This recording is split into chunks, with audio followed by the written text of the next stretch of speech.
students, welcome back to my YouTube channel with another video on MCQ questions relating to your first chapter of history, rise of nationalism in Europe. तो ये chapter आपके लिए बहुत ही necessary होने वाला है history के लिए, क्योंकि ये आपका फर्स्ट चैप्टर है और इसके बाद और एक चैप्टर है जो कि नेशनलिज्म इन इंडिया है। इन दोनों चैप्टर से ही आपके सबसे ज़्यादा मार्क्स कैरी करते हैं, ठीक है। इसलिए इस वीडियो को अंत तक ज़रूर देखना मत भूलिएगा। तो चलिए शुरू करते हैं। तो देखिए, सबसे पहला जो हमारा क्वेश्चन है कि choose the correct nationality of the artist Frederic Sorrieu, जिन्होंने जो पेंटिंग बनाया था जिसमें डेमोक्रेटिक एंड सोशल रिपब्लिक के बारे में, तो वो कौन सी पेंटिंग है, ठीक है। तो वो कौन से कम्युनिटी को बिलोंग करते थे यहाँ पूछा गया है। तो वो यहाँ पर ऑप्शन है जर्मन, स्विस, फ्रेंच और अमेरिकन। तो इसका सही जवाब होगा स्विस, ठीक है। तो फ्रेडरिक सोर्यू जो थे वो एक स्विस पर्सन थे जिन्होंने पहली बार ये फ़ोटो बनाई, ठीक है।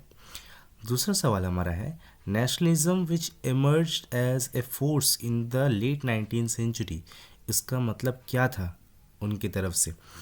तो देखिए, फर्स्ट ऑप्शन है strong devotion for one's own country and its history and culture.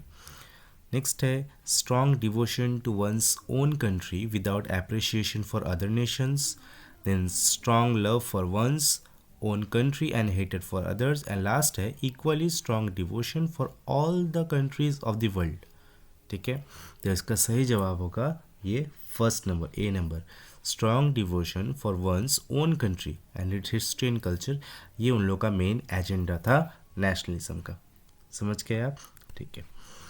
चलते हैं हमारे तीसरे क्वेश्चन पे। देखिए, हमारा थर्ड क्वेश्चन है match the term with the statement given below. ये असर्शंस एंड रीजन वाली क्वेश्चन है, तो इसमें बहुत सारे बच्चे कंफ्यूज हो जाते हैं, तो इसलिए इसको ध्यान से देखिएगा।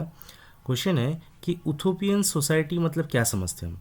तो a society under a benevolent monarchy, a society that is unlikely to ever exist, या a society under the control of a chosen few wise man, and last a society under parliamentary democracy. तो इनमें से कौन सा जो option है वो सही है, ठीक है। तो इसका सही जवाब होगा ऑप्शन बी, ठीक है, जो है 2 and 3, यानी कि यूथोपियन सोसाइटी का मतलब a society under which the control of a chosen few wise man होता है, और a society that is unlikely to ever exist, ठीक है।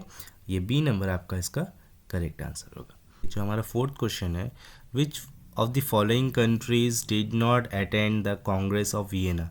कौन सा ऐसा देश था जिसने कांग्रेस ऑफ वियना को अटेंड नहीं किया था, ठीक है। तो हमारा फर्स्ट ऑप्शन है Britain, then Russia, Prussia and Switzerland. कौन सा वो देश है, ठीक है। तो इसका सही जवाब होगा स्विट्ज़रलैंड। स्विट्ज़रलैंड वो देश है जिसने ये कांग्रेस ऑफ वियना को अटेंड नहीं किया था, okay.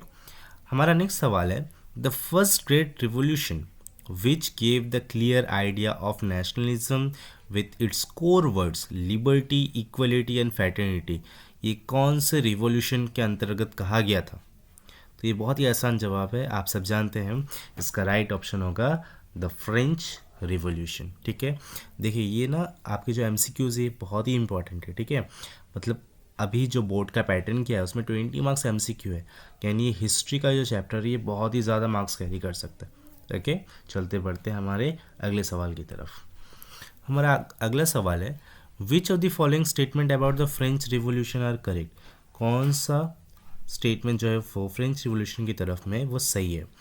After the end of the French revolution it was proclaim that it was the people who would henceforth constitute the nations and shape its density, या France will have a constitutional monarchy and the new republic will be headed by a member of the royal family, a centralized administrative system will be put in place to formulate uniform laws for all citizens, या last option जो है imposition of internal custom duties and dues will continue to exist in France। तो कौन सा वाला इसका सही जवाब है, ठीक है।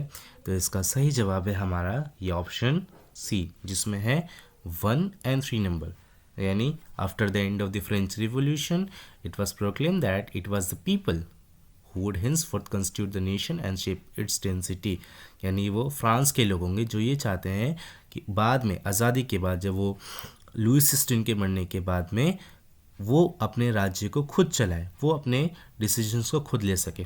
और हमारा ऑप्शन 3 ए सेंट्रलाइज एडमिनिस्ट्रेटिव सिस्टम, जिसको लागू किया जाए ताकि सब यूनिफॉर्म लॉज को फॉलो करें। ठीक है, चलते हैं हमारे अगले सवाल की तरफ।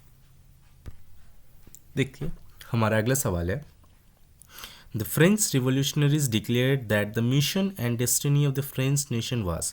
क्या थी उनकी डेस्टिनी और उनका मिशन?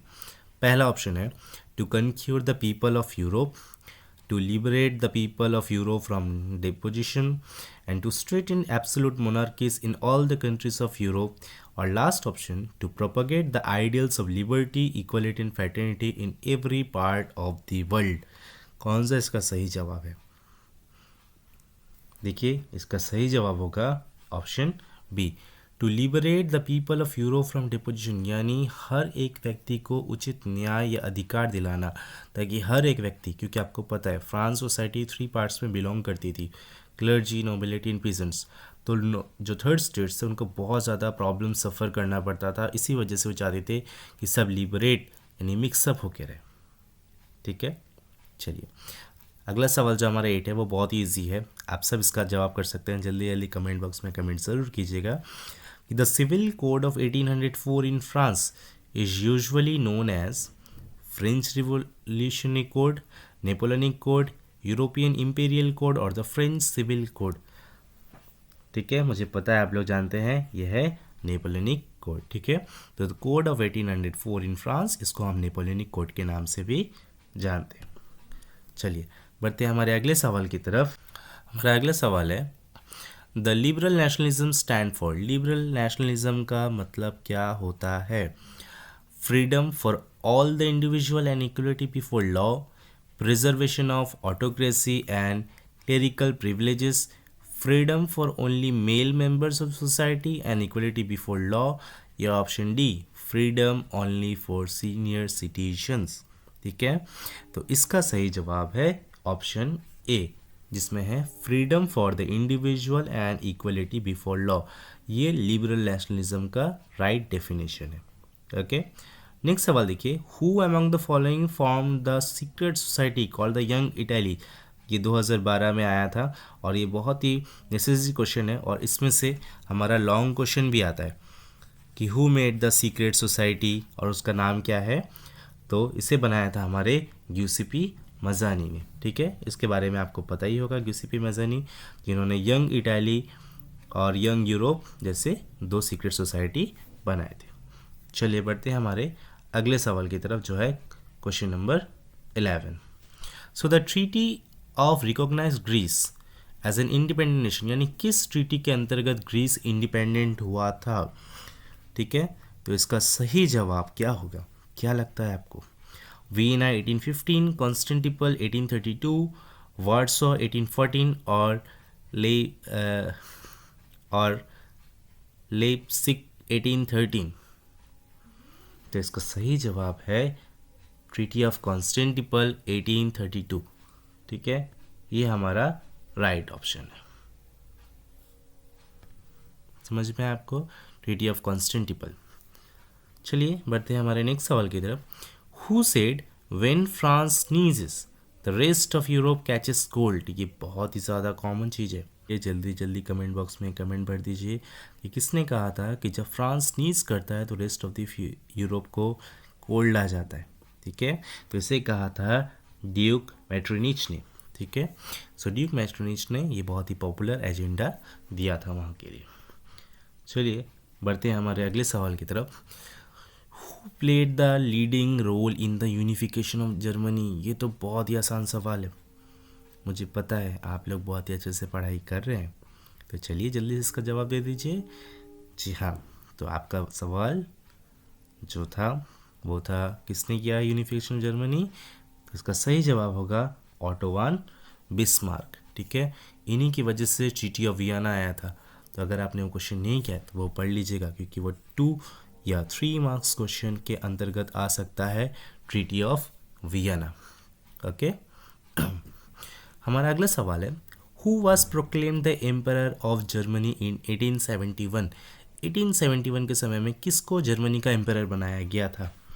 ठीक है, तो ये थे cashier William one of Prussia. इन्हें बनाया गया था हमारा जर्मनी का एम्परर। ठीक है, तो बढ़ते हैं हमारे आखिरी सवाल की तरफ, जो है a large part of Balkan region was under the control of. ये जो बल्कन वाला क्वेश्चन है ना, ये आपके 8 मार्क्स क्वेश्चन में आ सकता है। इतना बड़ा आएगा तो नहीं, फिर भी आप इसे मान के चलिए कि ये 6 मार्क्स तो ज़रूर कैरी करेगा, और ये बहुत ही इंपॉर्टेंट क्वेश्चन है। एवरी ईयर ये रिपीट होता है। ठीक है, तो इसको पढ़ना बिल्कुल मत भूलिएगा। तो large part of Balkan region was under the control of Ottoman empire. तो अगर आपको ये वीडियो हेल्पफुल लगता है तो प्लीज़ चैनल को लाइक और सब्सक्राइब करना बिल्कुल मत भूलिएगा। Thank you for giving your attention and I hope कि मैं ऐसी इंटरेस्टिंग वीडियो आपके लिए लाऊं, तो प्लीज़ अपने कमेंट करना ना भूलिएगा। Thank you for watching my channel.